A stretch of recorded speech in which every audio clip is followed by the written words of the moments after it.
Aujourd'hui, on va voir une nouvelle structure de données qui s'appelle tableau.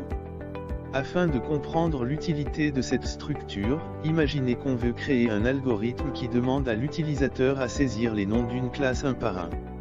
Si le nombre des élèves est connu d'avance, donc on peut connaître le nombre de variables à déclarer. Soit le nombre des élèves égale à 4, donc j'ai besoin de 4 variables de type chaîne de caractères. Chacune de ces variables possède un nom, un contenu de type chaîne de caractères.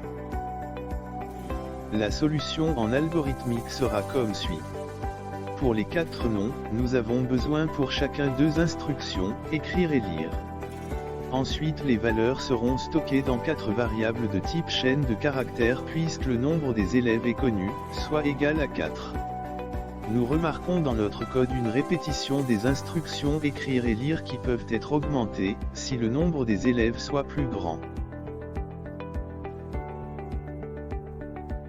Mais, s'il vous plaît, imaginez maintenant que le nombre des élèves égale à 40. Qu'est-ce qu'on va faire?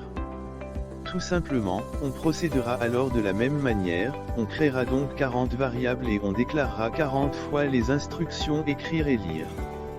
Nous remarquons qu'il y a beaucoup de variables à déclarer, soit 40, donc la possibilité de faire des erreurs dans l'appel des variables.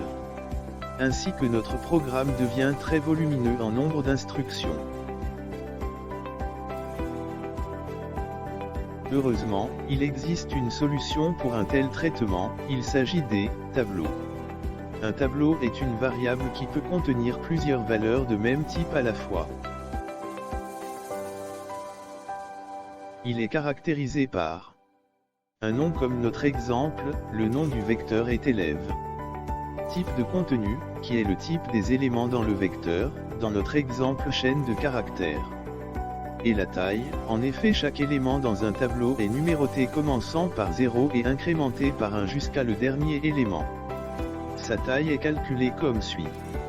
Indice supérieur moins indice inférieur plus 1. Pour accéder à un élément dans un tableau, nous utilisons cette déclaration. Nom du tableau entre crochets on met l'indice de l'élément.